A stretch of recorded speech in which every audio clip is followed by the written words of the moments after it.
Og við erum komin á 8. lið og starfsáætlun ráða fræðsluráð til máls tekur bæjarfulltrúi og formaður Ingibjörg Ísaksson.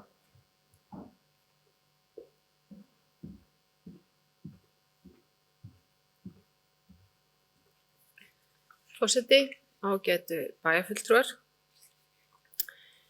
Fræðsluráð fer með stjórn leikskóla, grunnskóla og tónlistarskólans á Akureyri samkvæmt lögum og reglugerðum þá í umboði bæjarstjórnar Akureyrar. En fræðslumál er einn þýðingarmesti og stærsti málaflokkur sem sveitarfélög annast en helmingur útgjalda þeirra renna til málaflokksins. Akureyri státar af öflugu starfi í skólum bæjarins, þar sem fagmennska og metnaður er í forgrunni. Það hefur sýnt sig vel síðastliðna 15 mánuði í kófinu hversu vel við búum að mannauði þegar skólastarfið tók stöðugum breytingum og starfsfólk skólana breytti starfsháttum og skipulagi oftar en marga langaði. En þrátt fyrir miklar áskoranir var nemandinn ávallt í fyrirrúmi þar sem starfsfólk sýndi nemandanum umhyggju, alúð og skilning ásamt því að hvetja nemendur til dáða. Það er einfalt fyrir okkur sem stöndum fyrir utan innsta kjarna skólasamfélagsins að hrósa og dáðsta starfsháttum starfsfólks á þessum tíma og hrósa því sem vel hefur verið gert. En við getum ekki gert okkur í hugarlund hversu mikið álagið hefur verið. En orð eru til alls fyrst og vil ég nýta þennan vettvang til að þakka öllum sem stóða því að gera skólastarf mögulegt undanfarna mánuði innilega fyrir hönd bæjarstjórnar. Unnið hefur verið í þá átt að brúa bili milli fæðingarorlofs og leikskóla með fjölbreyttum leiðum og sömuleiðis að þrýsta á ríkið að lengja fæðingarorlofið í 12 mánuði. Nú hefur fæðingarorlofið verið lengt í 12 mánuði og með tilkomu nýja leikskólans Klappa verður bili brúað sem er stórt skref í bættri þjónustu við barnafjölskyldur í bænum. Bæjarstjórn Akureyrar leggur ríka áherslu á velferð barna og ungmenna og fræðslumál séu í forgrunni. Við setjum markið hátt og við viljum grípa til aðgerða sem draga fram að skólabærinn Akureyri verði með framúrskarandi menntastofnanir sem aðrir horfa til. Nútímavæðing starfshátta hefur einnig verið nefnd sem mikilvæg forsenda og vilji til að efla skólastarfi enn frekar með þarfir nemenda að leiðarljósi. Í ljósi þeirra áherslna var lagt í endurskoðun á menntastofnu Akureyrarbæjar sem lauk fyrir ári síðan þegar bæjarstjórn hér samþykkti nýja menntastefnu.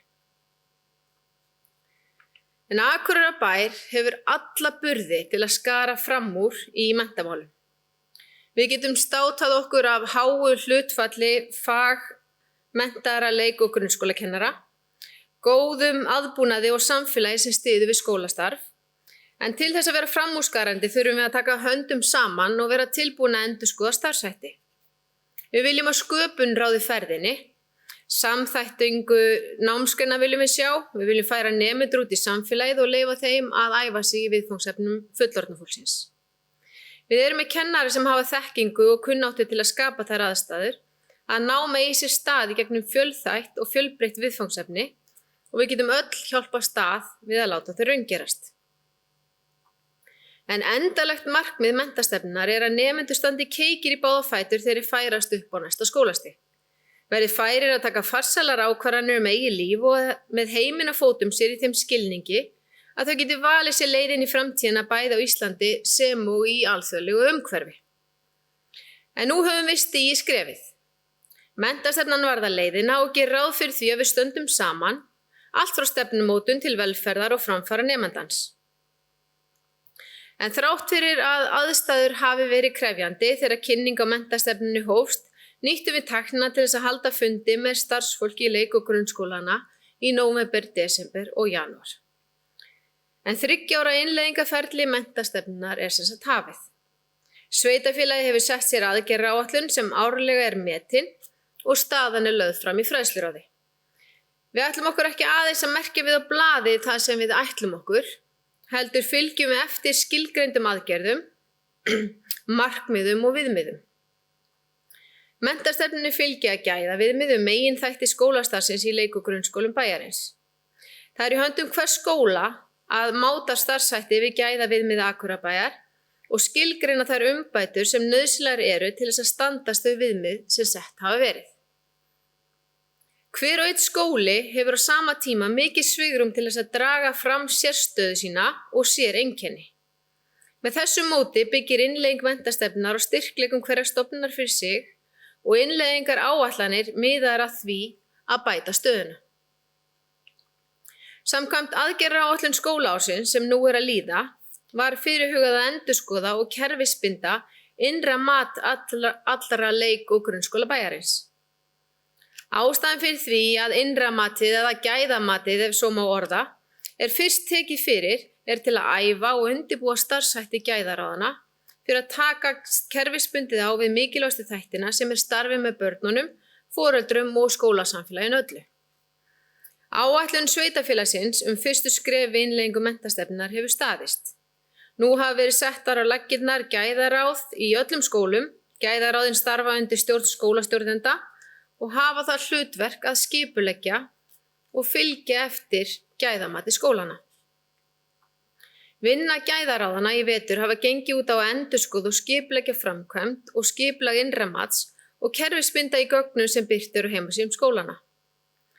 Nú í júní munu skólarnir okkar skila innra mats skýrslum með samræmdum skólaprófíl sem er myndræn framsetning á stöðu hvers skóla gagnvart þeim gæðaviðmiðum sem menntastefna Akureyrarbæjar byggir á.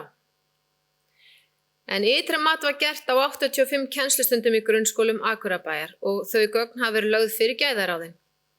Innlitin gefa mynd af stöðunni eins og hún er við upphaf menntastefnunnar og skapar fordæmi fyrir starfshætti gæðaráðana og auðvelda gæðaráðum að leggja línar og undirbúa kerfisbundnar umbætur er varða starf með börnunum.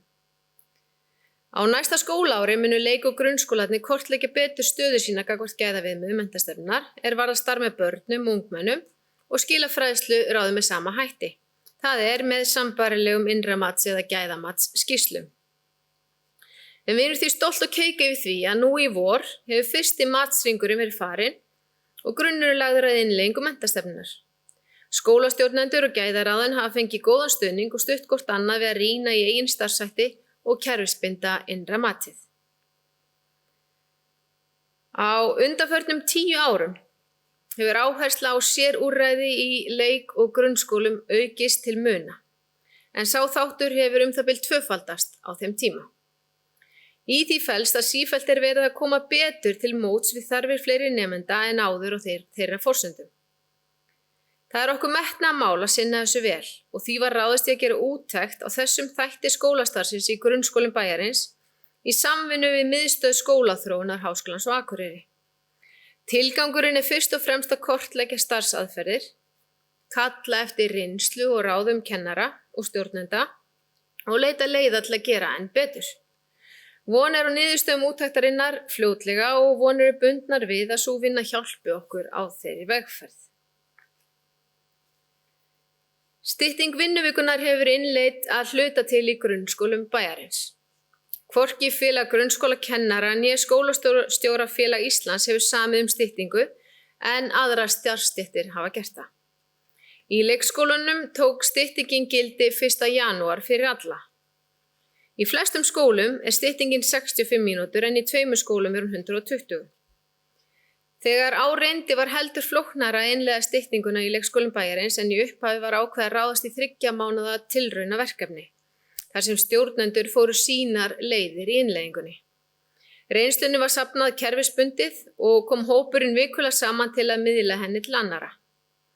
Ein megin niðurstaða verkefnisins er að skólum reynist erfitt að koma á styttingu án þjónustuskerðingar eða kostnaðarauka, en það er forsenda kjarasamnings aðila. Reynslan sýndi jafnframt að stjórnendur þurftu í auknum mæli að vinna á deildum, erfiðar var að manna í undirbúningstíma leikskólakennara og ef veikindi fór yfir ákveðin mörk, var annmörkum háð að manna stöður vegna styttingarinnar. Greiða þarf í auknum mæli yfirvinnu til að ná lágmarksmönnun. Enn er ekki komin lausn á því hvernig styttingin verður leyst til framtíðar en það er mikill vilji til þess að leysa málið farsællega. Dagforeldrakerfið í bænum í dag státar af 17 dagforeldrum í mismunandi starfshlutföllum en dagforeldrar eru verktakar sem að bærinn semur við.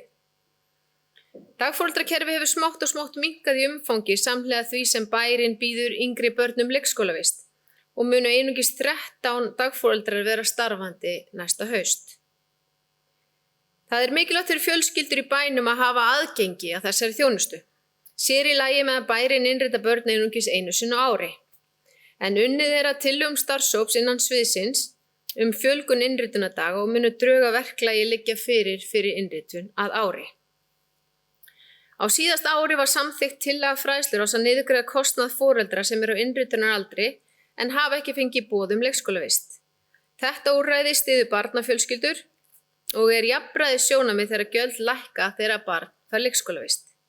Einnig var lagt til að niðurgreiða 8. tímann hjá dagforeldrum en með því var orðinn óverulegur munur á milli kostnaðar barna hjá dagforeldrum og barna í leikskóla. Báðar þessar tillögur hafa tekið gildi. Innritun í leikskólum bæjarins er lokið og var öllum börnum sem fædd eru frá janúar og fram í ágúst árið 2020 boðin leikskólavist núna í haust. Áfram verður horft til þess að auka leikrými barna með því að fækka börnum í hverju rými samhliða innritun yngri barna. Þannig verður hægt að uppfylla viðmið leikrými, en í ár eru rúmlega 900 börn innrituð í leikskólum bæjarins. Tónlistarskólinn á Akureyri er einn elsti og rótgrónasti tónlistarskóli landsins. Auk þess að kenna byrjendum upp á fyrsta flokks tónlistarnám með fjölbreyttum kjarnafögum er ein af meginstoðum skólans að bjóða upp á tónlistarnám og framhaldsstigi með allri þeirri þjónustu sem því fylgir. Skólinn býður upp á öflugt hljómsveitastarf og fjölbreytt bóklegt nám sem er með því besta sem gerist á landinu. Tónlistarskólinn vinnur í nánu samstarfi við grunnskólann í bænum. Kennarar skólans sjá forskóla og tónfræði innan veggja grunnskólana, auk þess að bjóða upp á hljóðfæranám í grunnskólum á skólatíma. Í skólanum er hægt að stunda fjölbreytt nám, rytmískt og klassískt nám með öflugu hljómsveitastarfi, auk gæðanáms í elstu Suzuki-deild landsins og á nýju námsleiðinni skapandi tónlist. Tónlistarskólinn býður svo upp á tónlistarkjörsvið í klassískri, rytmískri og skapandi tónlist í samstarfi við framhaldsskólann á svæðinu, þar sem mögulegt er að taka alltaf 114 einingar í tónlist til stúdentsprófs. Það aðeins að renni við framkvæmdir á fræðslusviði, en stærsta framkvæmdin tengd fræðslumálum er hönnun og bygging leikskólans Klappa, en sú vinna hófst fyrir rúmu ári síðan, en gert er ráð fyrir því að leikskólinn verði vígður og taki til starfa núna í haust. Þar verða teknar í notkun 7 deildir fyrir alltaf 144 börn en einnig er gert ráð fyrir ungbarnadeildum þarna. Þegar Klappið verða teknar í notkun hefst nýr kafli í sögu leikskólastarfs á Akureyri, þar sem öllum börnum 12 mánaða og eldri sem eru fædd á þessu tímabili í janúar til ágúst verður boðin leikskólavist.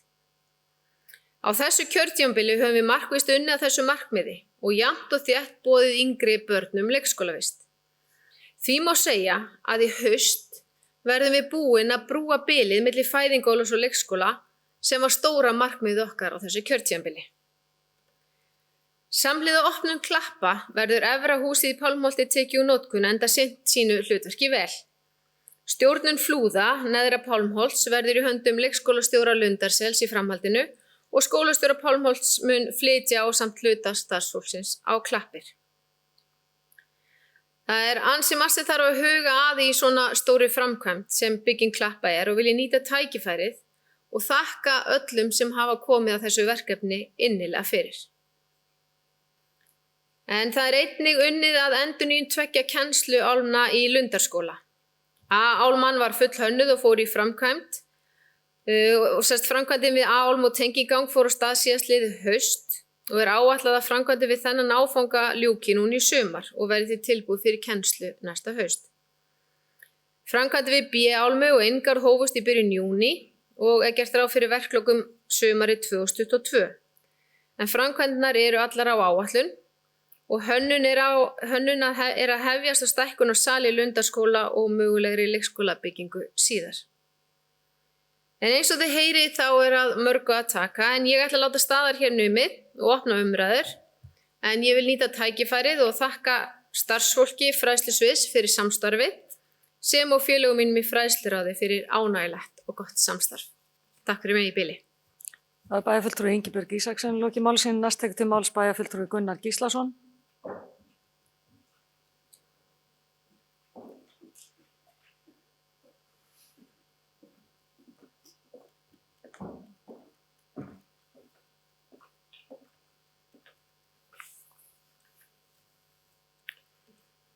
Forseti ágætu bæjarfulltrúar, ég vil byrja að þakka formanni fræðsluráðs, bæjarfulltrúi Ingibjörgu, fyrir gott yfirlit yfir starfsáætlun ráðsins. Mér langar aðeins að taka hérna fyrst bara svona smá skrens á tölugum upplýsingum sem liggja svo sem fyrir frá fræðslu sviðinu. Við erum að því að við tölum gjarnan það að fræðslumálin taka til sín mikla fjármuni og við gera það. Þetta er tæpur helmingur allra skatttekna sem fer í fræðslumálin og kannski ekkit óeðlilegt við það. En þegar við skoðum til dæmis aukningu á kostnaði síðan 2008 þá hefur á föstu verðlagi kostnaðurinn aukist 30%. Sem er verulega há tala, en á móti skulum við átta okkur á því að hlutfallið af skatttekjunum hefur frekar lækkað en hitt. Þannig að skatttekjur hafa í raun hækkað meira heldur en kostnaður við fræðslumál. Og það er bara staðreynd sem við skulum horfa til líka að rekstur fræðslumálna hérna á Akureyri, bæði grunnskóla og leikskóla, er með þeim minni per nemanda hér á Íslandi og þrátt fyrir hátt hlutfall fagmanna að þá er þetta staðreynd og við erum bara svipuð róli á Akranes sem er líka mjög vel rekið kerfi í sjálfu sér. Og þá velta menn kannski fyrir sér er það vegna þess að mönnun er minni, þar að segja að það eru þá fleiri nemendur per stöðugildi kennara eða fleiri börn per stöðugildi starfsmanna í leikskóla. Það er bara alls ekki svo. Það er ýmsu öðru sem þetta kemur fram. Og það bara ber að hafa þetta í huga vegna þess að þetta skiptir máli þegar við förum svo að stíga inn í umræðuna það hvernig við ætlum að takast á við rekstur bæjarins sem slíks. En það er annað sem kemur líka til og við þurfum líka að hafa í huga. Eins og bæjarfulltrúi Ingibjörg benti á, þá er gert ráð fyrir 900 börnum í leikskólanum næsta haust. Þrátt fyrir það að við séum að bæta 12 mánaða börnunum þarna inn sem eru fædd frá janúar til ágúst, þá er börnum fækkað í leikskólum 200 síðan 2015. Og þetta hefur að sjálfsögðu gert okkur kleift kannski að ná þessu markmiði að koma 12 mánaða börnunum inn í leikskóla og á sama tíma verðum við átt okkur á því líka að það hefur verið gripið til aðgerða til að fækka börnum á deild, þar að segja fækka rýmum í hverjum leikskóla til þess að draga úr álagi á starfsfólk. Og þrátt fyrir þessar aðgerðir sem slíkar þá erum við ekki að sjá aukinn rekstrakostnað sem slíka.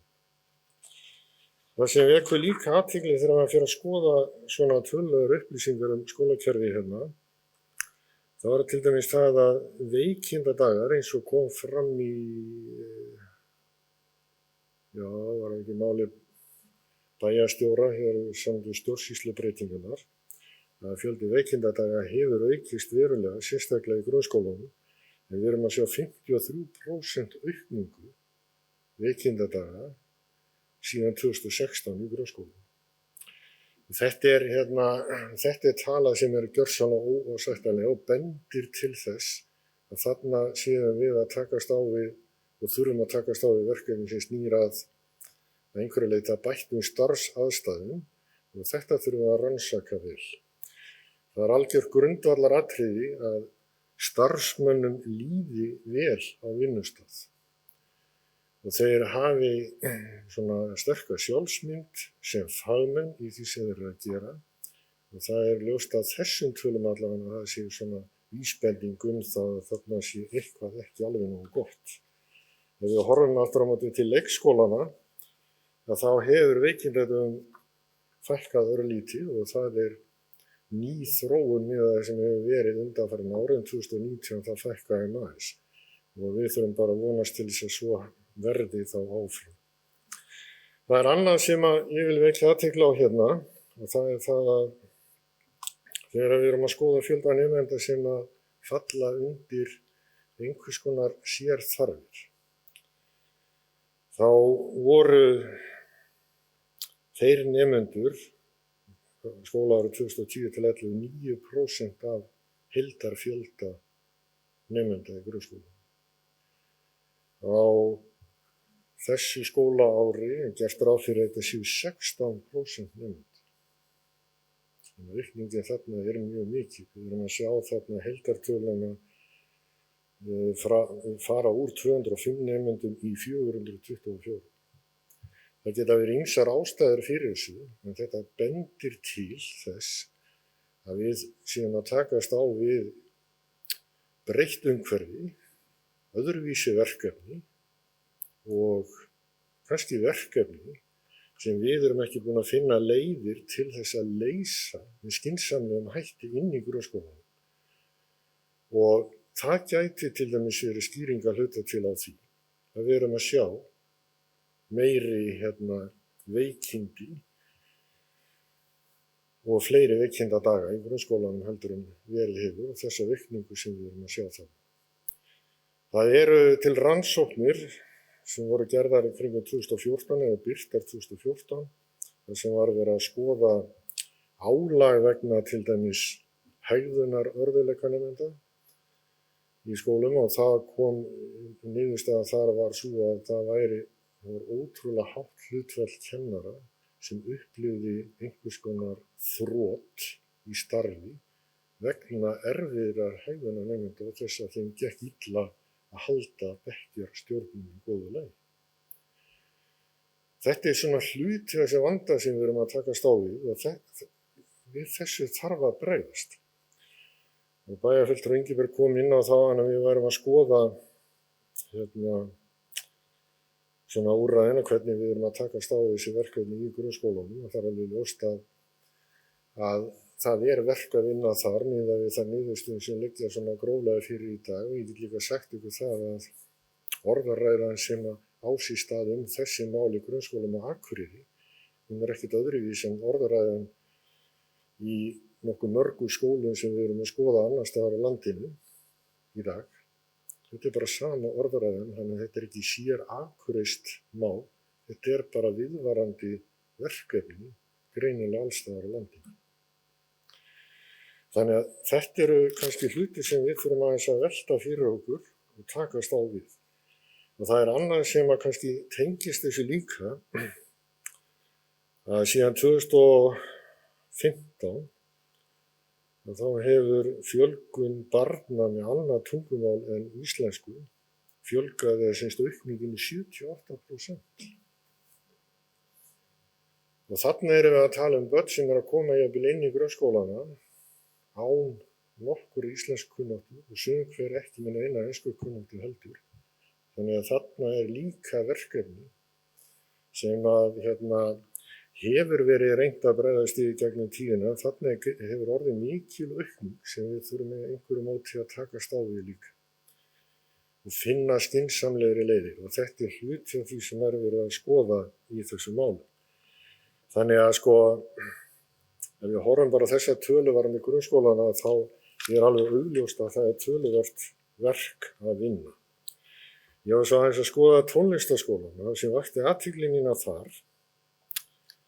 Það er náttúrulega hlutfall skólagjalda í tónlistarskólanum hefur svo sem farið, það lækkaði náttúrulega töluvert þegar að Hof kom til, eða þetta hús sem við stöndum í hérna, eins og húsnæðiskostnaðurinn hækkaði það mikið.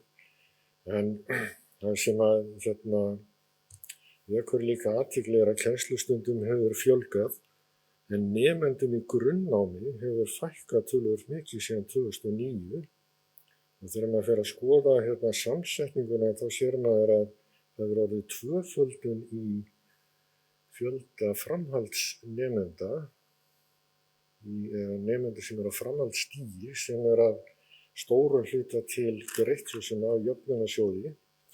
En maður svona veltir fyrir sig hvort að þetta sé endilega svo þróun sem við viljum sjá í eins öflugum skóla og tónlistarskólinn er. Því að hér á árum áður að þá voru þarna rétt 300 nemendur að þeir eru orðnir töluvert færri í dag í grunnnámi. Og kannski er tónræktin að taka eitthvað af þessu, en tónræktin er ekki skóli í þeim skilningi, hann er tómstundúrræði. Því hann er ekki að vinna eftir námsskóla.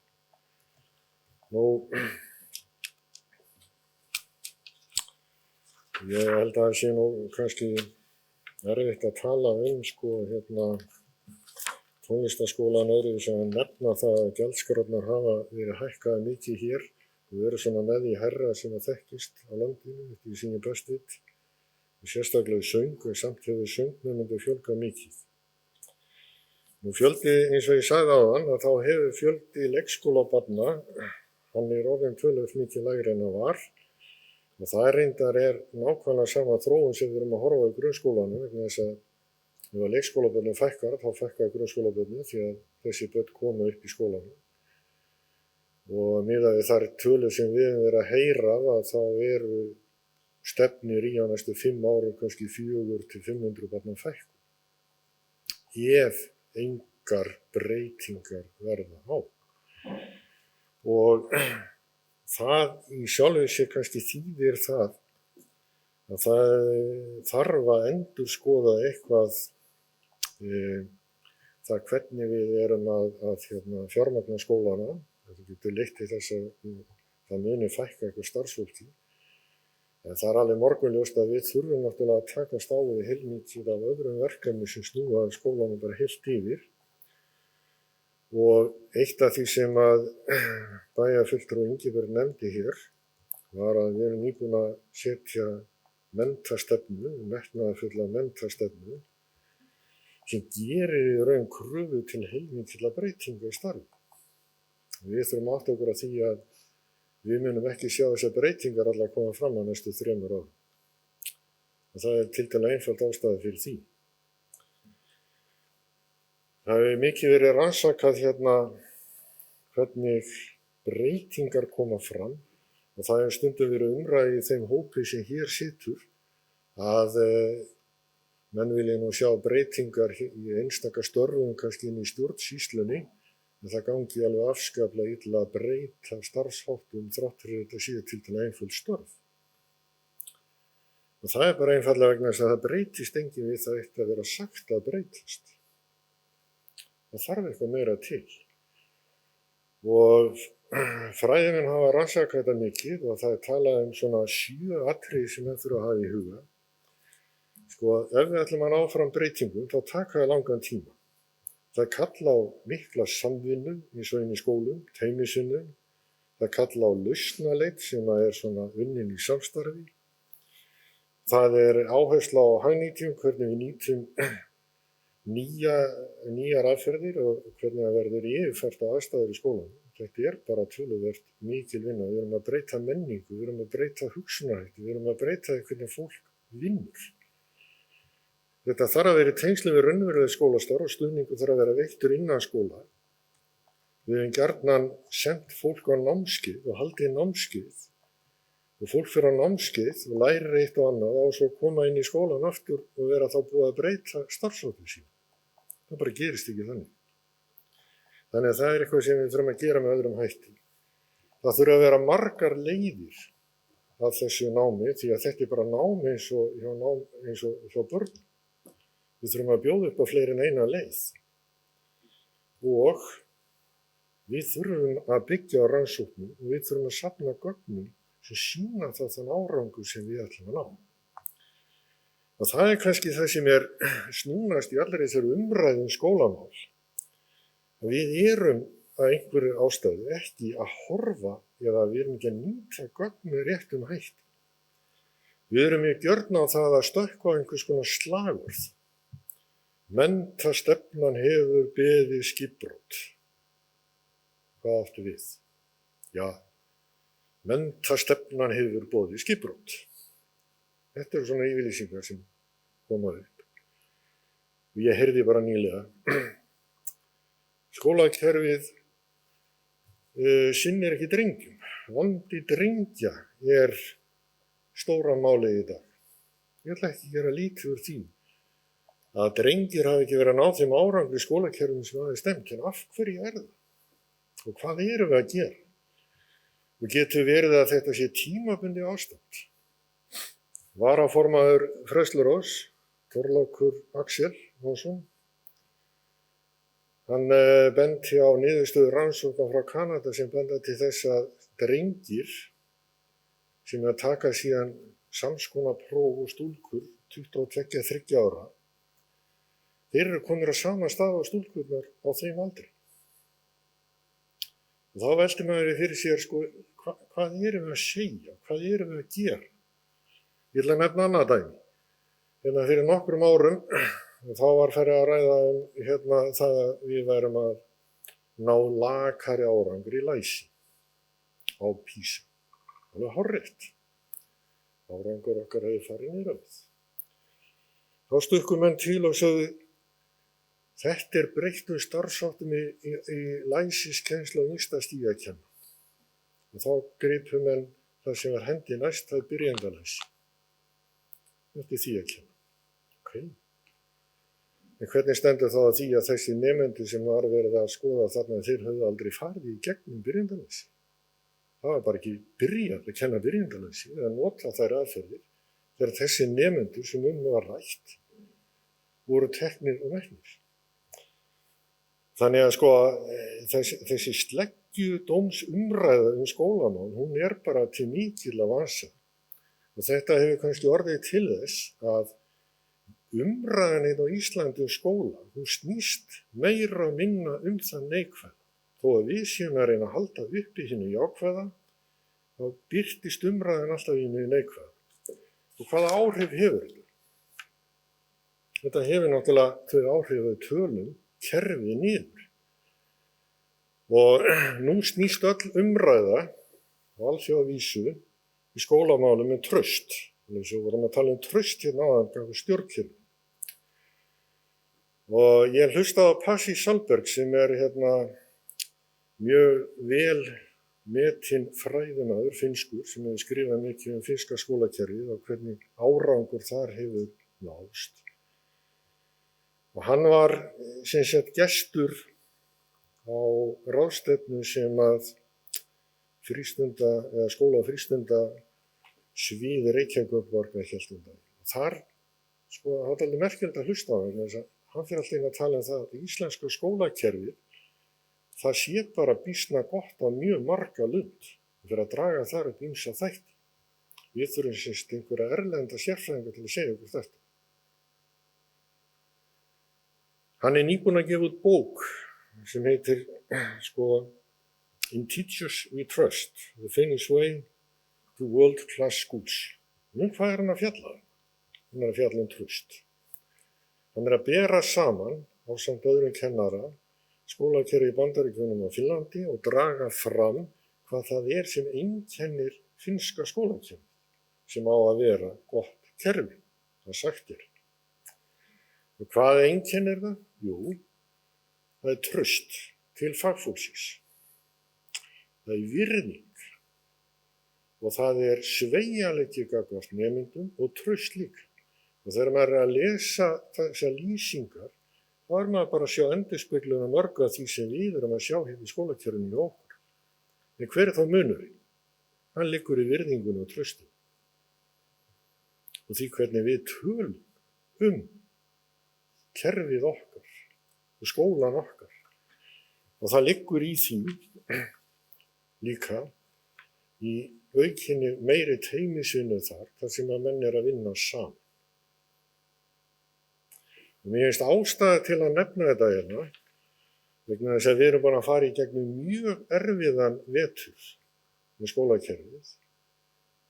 þar sem að við hefum þurft að bregðast við endalausu nýjum reglum og umgengnisumgjörð.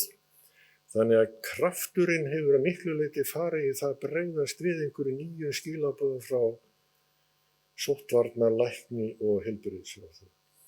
Þetta hefur verið krefjandi, mjög krefjandi, og þetta hefur reynt verulega fólk Ég tek undir það sem að formaður fræðsluráðs og bæjarfulltrúi Ingibjörg sögðu hér áðan að þakkir til fólks fyrir það að bregðast við þessu standa í raun og veru keik í sínu. En við verðum líka að horfa til þess að gera ekki of miklar kröfur. Við verðum að horfa til þess að við erum að ganga inn í ferli sem mun taka tíma og við verðum að byggja undir það og byggja undir traust til þessas fagfólks sem starfar í skólanum og 95% af þeim stendur undir þessu. Það minnst það. Við skulum ekki fara að taka út hópinn sem ekki stendur undir þessu og fara að merkja allan hópinn út frá því. Horfum á það sem við erum að gera vel, tölum okkur upp, ítum undir það og þannig náum við árangri. Ég ætla að láta þetta dögðu í byrjun. Takk. Það er bæjarfulltrúi Gunnar Gíslason, lokið málsins, næst tek til máls bæjarfulltrúi Guðmundur Baldvin Guðmundsson.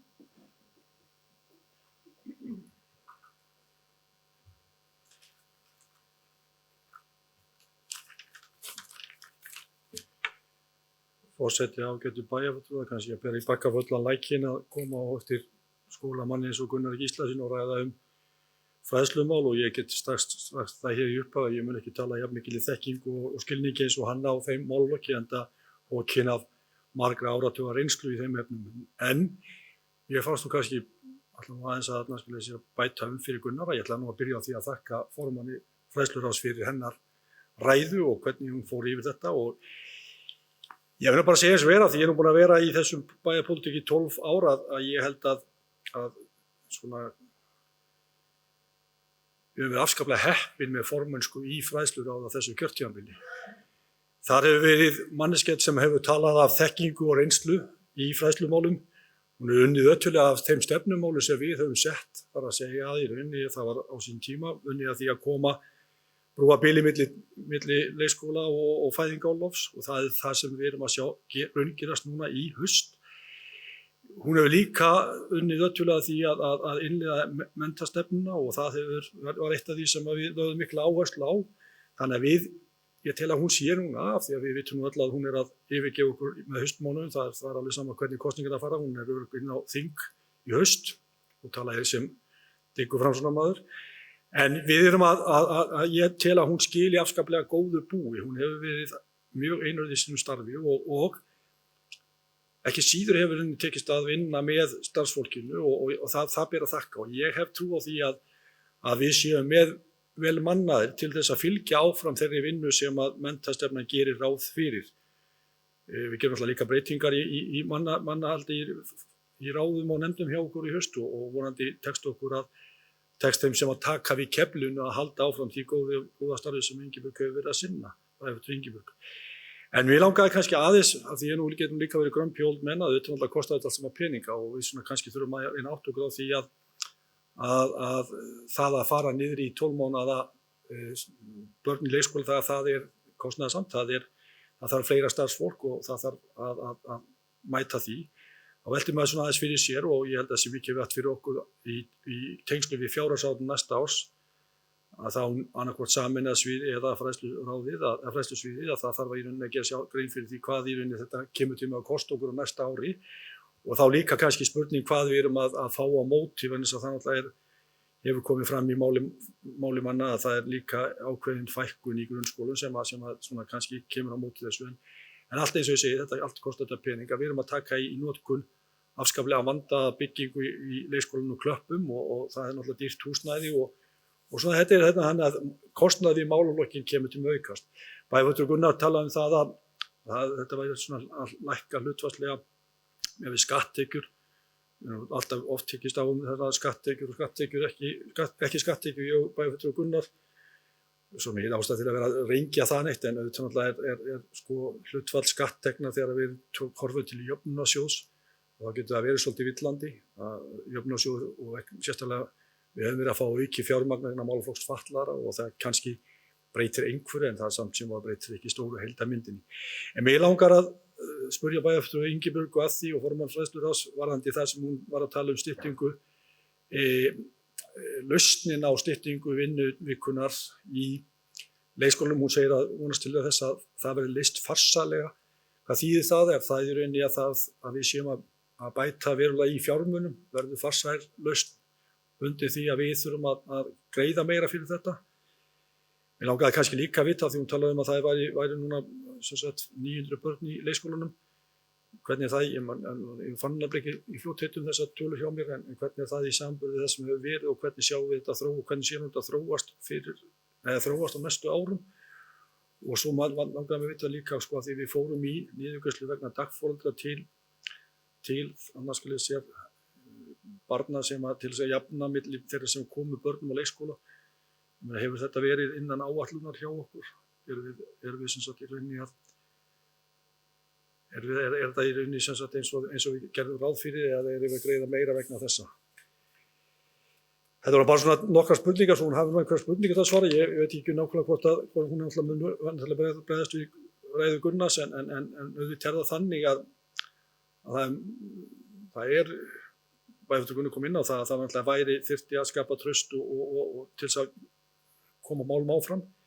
Eitt af því sem ég lenti í, ekki alls fyrir löngu, það var það að ég var að ræða og var að hrósa kennaristéttinni og var staddur í kaffibóði þar sem nokkrir grunnskólakennarar eru samankomnir og ég var eiginlega bara að gera brottræk þegar ég fór að tala að grunnskólakennarar eru að standa sig vel og þeir var að vinna gott starfa, þeir bara töluðu sér niður. Og ég velti fyrir mig þeir sem að Gunnar var að tala að við erum svona hérna að tala upp kennarastéttina að mínu mati, við reynum að gera það en ég velti því fyrir mig sko hvar í þessi neikvæð umræða hvort við þurfum ekki að breyta, er það hérna stéttarinnar sjálfrar eða eru menn þetta með þetta almennt út í samfélaginu og því þurfum við að breyta vegna þess að ég er alveg sannfærður það að kennarastéttin ekki sannfærður, ég veit það að kennarastéttin okkur afar mikilvæg og við þurfum að bera virðingu fyrir þeirri stétt. Þetta eru menntað fólk sem að ala börnin okkar og mikilvægt að það sé traust og skilningur milli heimili og skóla. Og svona rétt í lokin þá held ég að sé ástæða til þess að taka undir með formanni Fræðsluráðs og þakka starfsfólki fyrir að hafa brugðist vel í þeim aðstöðum sem við höfum lent hjá COVID-tímum og ekki síst þá að þakka sviðsstjóra fræðslusviðs, honum Karli Frímannssyni fyrir hans ágætu störfi á þeim vettvangi. Takk fyrir. Það er bæjarfulltrúi Guðmundur Baldvin Guðmundsson lokið máli sem næst tekið máls bæjarfulltrúi Hilda Jana Gísladóttir.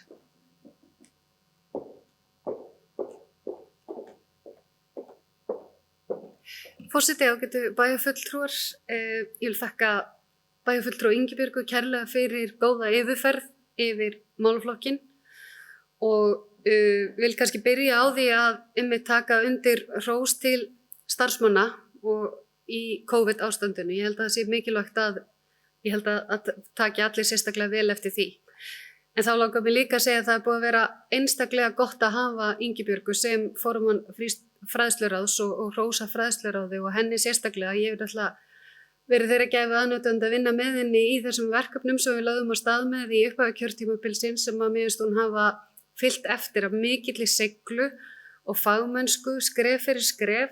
Og fyrir það er ég rosalega þakklát vegna þess að þetta var okkar stærsta mál held ég flestra í síðustu kosningum. Settust yfir þetta í upphafi kjörtímabilsins og þetta voru virkilega stóra metnaðarfull verkefni. Og ég er þakklát fyrir að hafa verið með henni í liði í þessum verkefnum og þarna undir voru engin smá mál. Þetta voru verkefni eins og brúum bilið að ná inn yngri börnum á leikskóla, byggja nýjan leikskóla, niðurgreiðsla á kostnaði foreldra sem voru með börnin sín hjá dagforeldrum og tala nú ekki þegar og bættust endurbætur á Lundarskóla og síðan COVID og svo framvegis.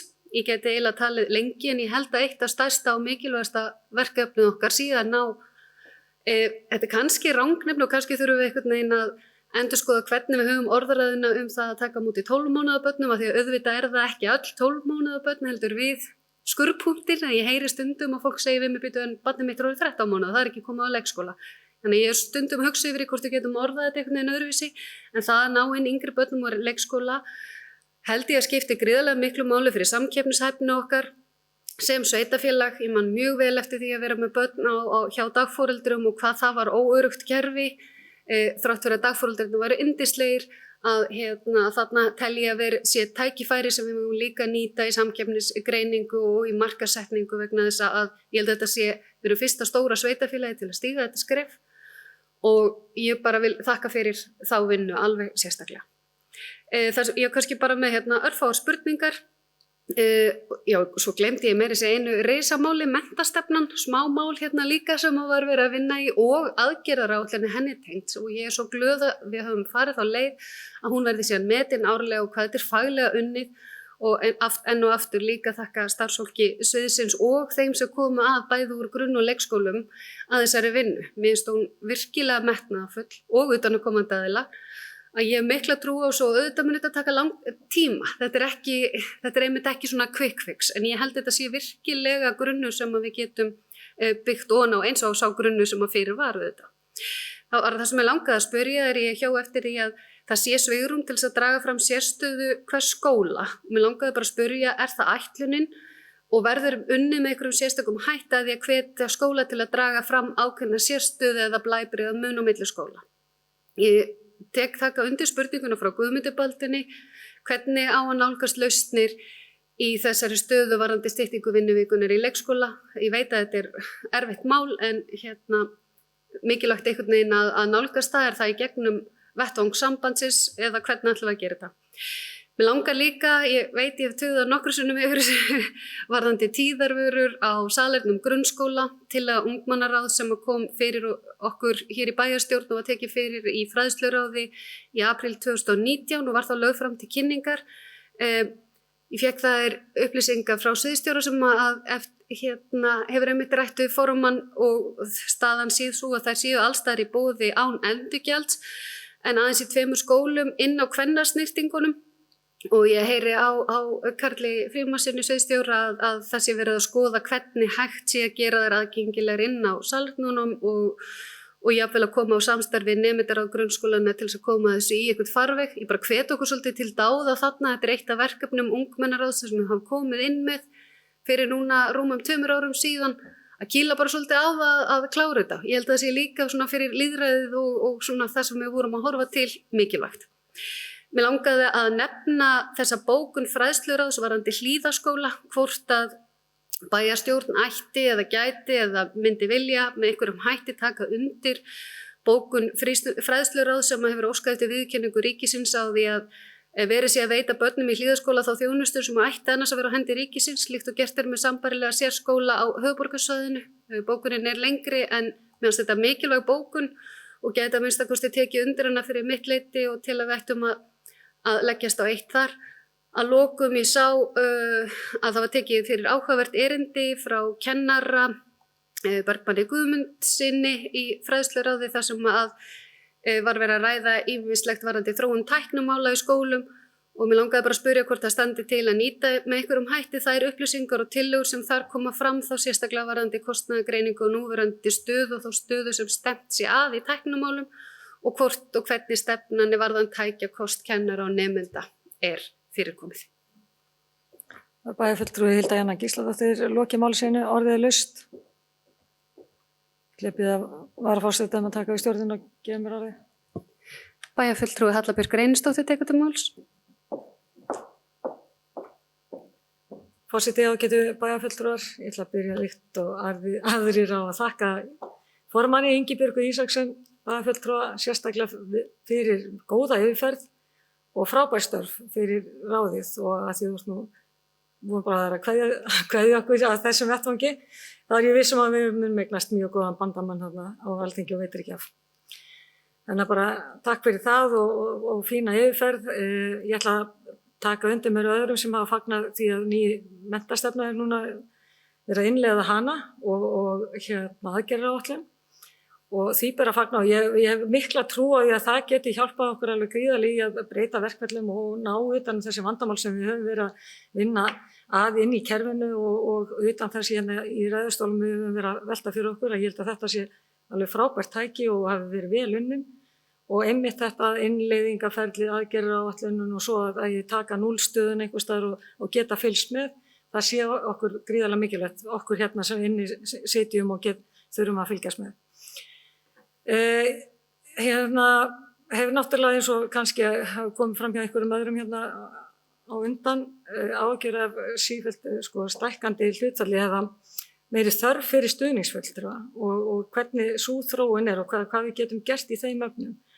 Og kannski erum við bara að þjónusta börnin betur og það getur vel verið að það sé gott en eitthvað þurfum við að gera því að manni finnst þetta fjölga svona kannski einhver leyti og ég veit samt ekki og kannski gott að fá frá í formannum hvort hún getur tekið undir þær áhyggjur. Og þá stytting vinnuvikuna í leikskólanum og við höfum verið að ræða það náttúrulega oft inn í bæjarráði að það gangi misjafnlega og hvað veldur, af hverju gengur sumum leikskólum þetta reynist að þeim auðveldar en öðrum og hérna væri einhvern veginn hægt að yfirfæra það og það ég vissum að fræðsluráð hefur einhver leyti rætt og hver sé þá kannski niðurstaðan af því og hvernig ætlum við að mæta þessu og þá eitt sem við ættum kannski að velta fyrir okkur og höfum verið í umræðinni þessi þörf og hver afstaða fræðsluráðs kannski til þess þörf á skipulögðu 8 tíma starfi fyrir leikskólabörn verið að skoða eitthvað fækka þeim tímum og það sé þá einhvers konar annars slags þjónusta sem boðið upp á fyrir utan skipulagt starf eða kennslu. Og þá ég kannski svo ég orðið þannig að því síðan orðið á mig að erum við kannski að sigla inn í það að stytta þetta einhvern veginn, að færa þetta nær grunnskólakerfinu þar sem við erum bara með kennslu og kennara og svo kannski annars starfsfólk á hinum tímanum.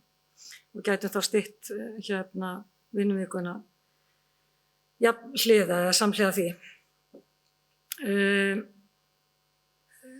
Svo við vorum náttúrulega að ræða þetta bara í kringum í stjórnsýslubreytingunum áðan að eitt af því sem við ætluðum að leggja áherslu á mannauðurinn og koma aðeins inn á veikindaforföllin og þar líka náttúrulega því að þetta náttúrulega svo stórt svið, það að segja fræðslusvið að þar erum við að sjá mjög mismunandi á milli stofnana og hvort að það hefði eitthvað verið rætt að yfirfæra reynslu þeirra sem vel gengur yfir á aðra og hvernig staðan séu því. Ég ætla að taka undir með bæjarfulltrúa Hildu og Ingibjörgu að ég fagna því að það sé þeirra bjóða upp á leikskólapláss fyrir allt niður í 12 mánaða börn þó að það sé okkur vissulega alveg svakalega dýrt. Og ég segi það alveg bara við listafólk töluðum nú fyrir fjölbreytilegri lausnum og þá við hefðum bara gefnað þessu. En auðvitað þetta það sem við vildum til lengri tíma litið. Við erum að gera þetta sem hins vegar alveg svakalega hratt og erum alveg fyrst af þessum stóru sveitarfélögum sem erum að fara niður í svona ungbörn. Og það auðvitað kostar og við verðum þá einhvern veginn að reyna að bregðast við því. Vissulega börnum eins og bæjarfulltrúi Gunnar Gíslason kom inn á að fækka sem er kannski ekki endilega beint ánægjulegt en það hjálpar okkur auðvitað í þessum hvað varðar kostnaði. Og þá því að ég nýta það skólahúsnæði sem við höfum fyrir og þurfum kannski ekki að byggja eins mikið. En þetta samt sem að við erum komin eiginlega á endapunktin mjög snemma á miklu fyrir heldur en ég þorði að gera mér vonir í upphafi kjörtímabils þannig að við skulum bara fagna því og finna þá þær leiðir sem eru tiltaka til þess að takast á við kostnaðinn. Svo var ég aðeins bara, í umræðinni var að hlusta með tónlistarskólan og þessu að börnum eða þessu færri og færri sem nýta sér tónlistarskólan. Og ég segi bara fyrir mína part að mér finnst það ekki góð þróun. Tónlistarskólinn svakalega dýrt úrræði eða hann bara dýr í rekstri en einhvers konar tónlistarkennsla finnst mér nauðsynleg eða einhver leyti eitthvað sem við ættum að reyna að stefna að hafa inn í skólanum og þá kannski með einhverjum ódýrari hættu og bara var gaman að heyra hvort að fræðslur á það hafa eitthvað velt fyrir sér það var allavega einhvern tímann og ég veit ekki hvernig það eiginlega staðan þá geti kannski svara því að börn gátu læra blokkflötu í það minnsta og gátu á sumum skólum verið í tónlistartíma eða farið út úr öðrum tímum til þess að sinna tónlistinni og þá niður í skóla. Þannig að þetta svona, mér finnst námið er dýrt og skólinn er dýr og það alltaf fáir sem geta nýtt sér það. Það var þegar svo ég rifi þannig bara upp að þegar ég var alast upp á Ísafirði, að það fóru bara allir í tónlistaskóla. Það var reyndar ekki svona mikið í boði eins og 36 mismunandi íþrótt- og tónstundafélög eins og ég í bæ, en það var sama, þú veist að við höfum öll pínu gott af því að læra eitthvað á hljóðfæri. Já, ég ætla bara að taka undir með öðrum og þakka starfsfólki þetta sviðsins og inn á stofnunum kennarunum fyrir hvernig þið brugðust við þessu COVID-faraldri og hvernig okkur tókst og þeim tókst að halda þessu skólastarfi öllu gangandi og í síbreytilegu umhverfi. Takk. Bæjarfulltrúi Halla Björk Reynisdóttir hefur lokið máli sínu og færi inn aftur stjórn fundarins. Takk fyrir það. Orðið laust. Næst tekur til máls bæjarfulltrúi Ingibjörg Ísaksen.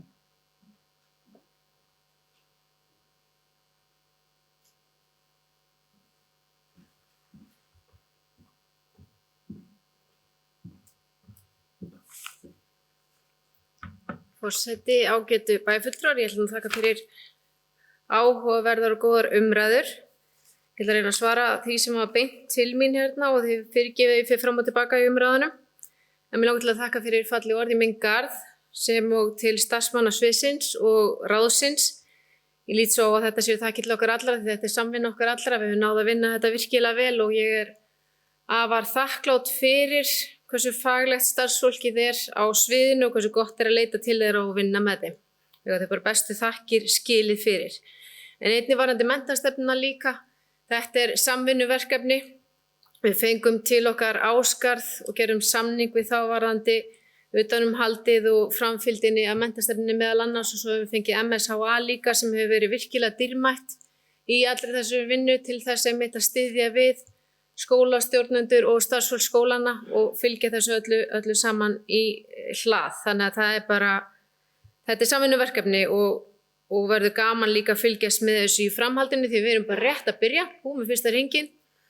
Og erum einmitt eins og komið var inn á áðan kannski það sem við erum að reyna að afla okkar frekar í gagna, það er okkar eitt af okkur stærstu verkefnum núna framvegis, er að afla gagna, meta aðstæður út frá þessum gögnum og taka næstu skref í kjölfarið á þeim.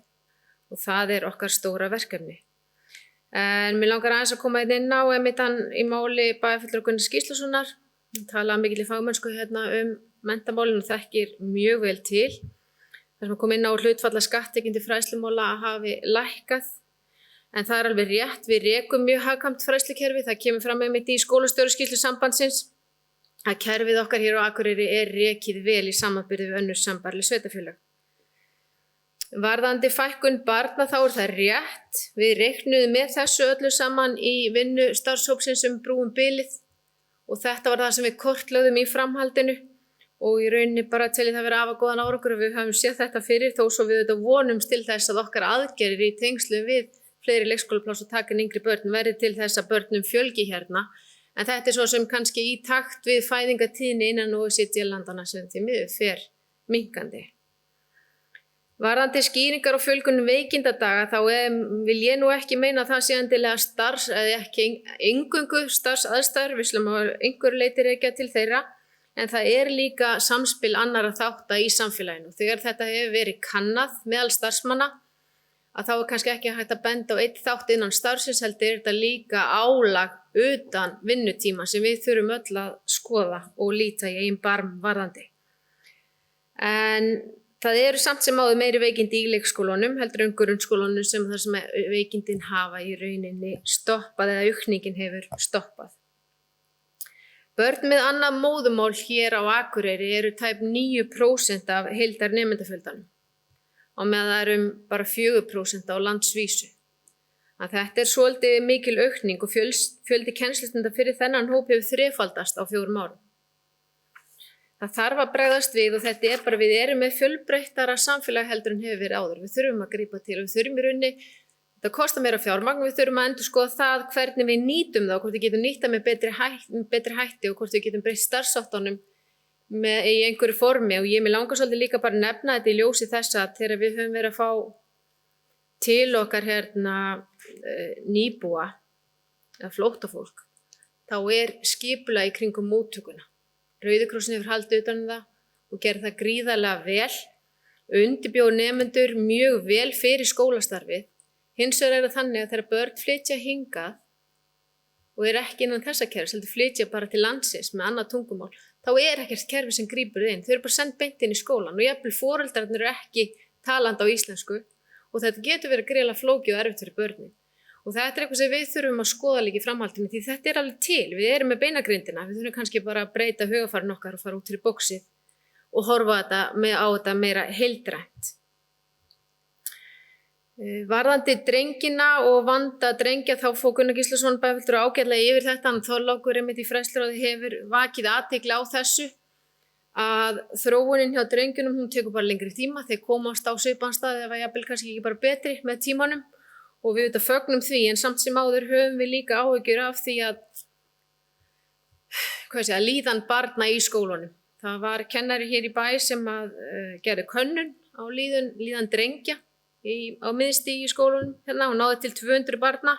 Það hefði nú verið voðalega gott ef það hefði náð til allra drengja í skólakerfinu en svo var nú ekki. En þetta samt sem áður gefur okkur vísbendingar og ein af þeim vísbendingum sem kom fram var að drengir 5. til 7. bekk, ég held að verið 92%. Ég segi þetta með fyrirvara, það var rúmlega 90%. Sem langaði til þess að hafa einhverja valgreinar í boði á miðstigi.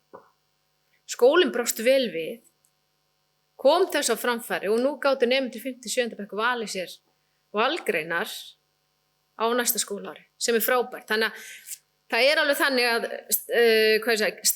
starfsfólk tilbúið til þess að breyta starfsháttunum sínum. Það tilbúið til þess að koma til móts við nemendur sem alveg magnað og frábært og ég held að það verði bara til þess að koma okkur á betri stað í framhaldinu. Þegar við náum að kveikja áhugann hjá nemendum og þessi valfög eru einmitt bara mjög fjölbreytt og gaman að fylgjast með þeim og sjá hversu frjór og hversu mikill mannauður býr innan skólakerfisins hjá okkur. Því þarna var bara að leita til starfsfólksins, hverju ykkar styrkleikar, hvað gæti þið treyst ykkur til að kenna og það var bara sett inn í listi og það var búið til valfög í kjölfar af því. Þannig að þau eru ekkert að leita út fyrir skólan eftir mannauð, heldur allt gert innandyra.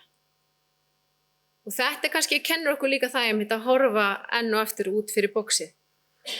Varðandi PISA og lakari árangur og þessu orðræðu sem í gangi að tekja alveg undir orð bæjarfulltrúa Gunnars Gíslasonar, þetta vont og við þurfum að tala okkur meira upp í skólakerfinu og við þurfum kannski líka að kynna okkur staðreyndir áður en við förum að koma með alhæfingar hitt og þetta. Og þá það til dæmis þannig, svona til upplýsingar fyrir bæjarfulltrúa og þá sem að horfa, að í sumum löndum það þannig að það eftirsóknarvert að fá að taka PISA-prófið. Það lagt kapp á það og það valdir vissir nemendur úr nemendahópum sterkir nemendur til að taka PISA-prófið. Hér á landi fara allir í PISA. Þið sjáuð strax hvað þetta skekkir niðurstöðu prófsins og svo erum við alltaf að meta þetta. En við þurfum kannski líka að hafa alla breytur fyrir þessu í umræðinni. En já, ég kom inn á það eitt af stóra verkefnum okkar að safna gögnum skólastarf með kerfisbundnum hætti, meðal annars í tengslu við menntastefnuna og þessi gæða viðmið sem við erum að setja og aðgerðaáætlunina og byggja á þeim en ekki tilfinningum eða huglægu mati. Varðandi styttingu vinnuvikunar því að beint til mín hérna, hvað ég meinti með því að þetta leyst farsællega. Það sem ég meinti með því fyrst og fremst að það vilja allra til þess að reyna að komast að góðum lausnum, mætast einhvers staðar á miðri leið. Ég vil samt sem áður líka kannski vísa ábyrgðinni svolítið til samninganefndarinnar sem setur fram það að við eigum að stytta vinnuvikuna án kostnaðar og án þess að þjónusta skerðist. Mér finnst þetta svolítið ábyrgðarfullt að setja þetta fram í bókun því að það gengur ekki það sami yfir alla. Það kannski einfalt þegar maður vinnur skrifstofinu 8-4 að fara heim í hádeginu, slökkva tölvunni og fara út úr vinnunni. En þegar þú starfar til dæmis með börnum eins og í leikskólum bæjarins, þá lokar þú ekki hurðinu og ferð frá börnunum. Þetta ekki svona einfalt. En leikskólastjórarnir hafa unnið ötullega að þessu og farið mismunandi leiðir eins og ég kom að í mínu máli áðan til að reyna að finna lausn á þessu. Og þetta hefur gengið ágætlega. Það hefur samt sem áður, það hafa verið hnökrar á þessu. Þetta hefur verið erfitt eins og ég kom að áðan í mínu máli. Og þetta mun kosta. Það alveg þannig, við vitum bara ekki hversu mikið þetta mun kosta. En það eru allir samt reiðbúnir til þess að íhuga sína starfshætti, sitt skipulag til þess að reyna að leysa þetta með einhverjum hætti. Og svo ég lesi hérna upp aðeins það sem hefur komið í umræðuna til dæmis, þú veist hvort það ætti að stytta vinnuvikuna einu sinni í mánuði í öllum og loka á hádegi á föstudegi. Það er þjónustuskerðing. Það hefur komið samt sem að fram í umræðinni. Viljum við lengja sumarlokanir? Viljum við loka milli jóla og nýjárs? Viljum við loka í dymbilviku? Viljum við stytta heimildir foreldra barna til dvalatíma ef þau eru í hlutastarfi, fæðingarorlofi, atvinnulaust og svo framvegis? Við höfum velt við öllum steinum í umræðinni og þessari vinnu. En það er ekkert ein lausn. Það hefði verið einfaldast ef það hefði verið tekin ákvörðun á öllu Íslandi að vinnuvikan hún hættir í hádegi á föstudögum, þá fara allir heim. Því þá væri stytting vinnuvikunum hjá börnunum líka styttri. Því miður er það þannig, og nú ætlum ég ekki að alhæfa, en það hefur samt sýnt sig að vinnuvika barnan er ekkert endilega styttast og vinnuvika foreldranna sé að styttast. Við erum kannski að nýta tíman til þess að fara í klippingu eða til læknis eða eitthvað svoleiðis. Þannig að þetta er svona, já, það er að mörgu að huga í tengslum við þetta. Varðandi börnin og þróunin á næstu árum, þó eins og ég segi, kom ég inn á það að fæðingartíðnin með þeim hætti að hún er minni heldur en hefur verið. Þetta er ekkert eins, þetta er ekkert bara bundið við Akureyri, heldur við öll löndin innan OECD. En samt sem að það gefur það okkur tækifæri líka, en frekar tækifæri á að innrita 12 mánaða gömul börn, þeir eru verið 12 mánaða, oftar yfir árið, þá fleiri innrituna daga. En bæjarfulltrúi Hilda Jana kom einmitt inn á það hvort þetta orða þetta einhvern öðru sér til þess að fólk skildi innritun 12 mánaða. Og þetta getur verið rugningslegt, þess vegna reynum við alltaf að tala að öll börn fædd á bilinu janúar til ágúst 2020 fá innritun þegar við verðum þessast 12 mánaða í ágúst. En þetta getur verið flókið, en við viljum reyna að koma til móts við þetta og þetta var eina tillögum okkar í Brúnum bili skýrslunni að taka fleiri innritunardaga yfir árið þannig að við gætum nálgast foreldrana fyrr.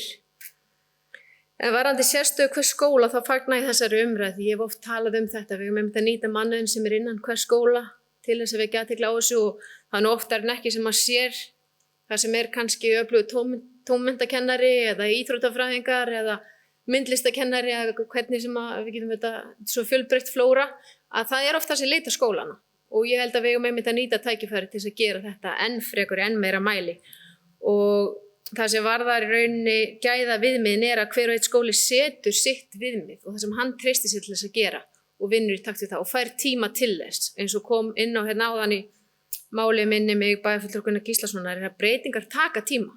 En það sem er svo magna við menntastefnuna er að það eru allir á sama bátnum. Það eru allir tilbúnir til þess að fara í þessa vinnu og fylgin eftir. Vissulega rekustu að dyr og vissulega erum ekkert alltaf öll sammála aðferðafræðina og hvort það er kallað innra mat, ytra mat eða gæðamat eða hvernig að framkvæma mati. Það sem mestu máli skiptir er að við erum að vinna í það að verða framúrskarandi skólar. Hafa framúrskarandi skóla hérna í bænum. Og við erum öll á sama báti þar og við viljum það. Og ég hlakka mikið til og vonandi úr öðru sæti að fylgjast með hvernig þetta þróast hérna í bænum. Varðandi tíðavörurnar þá er þetta allt rétt sem að bæjarfulltrúi Hilda Jana kom inn á og ég tek undir það að það er mikilvægt að koma sér í farveg. Við höfum rætt þetta reglulega innan fræðslusviðsins og það var talað það að þetta ætti bara að fara af rekstri skólana og þetta ætti að vera aðgengilegt og það er bara mikilvægt að við einmitt hlustum og raddir unga fólksins okkar og förum eftir þeim bókunum sem við leggjum til.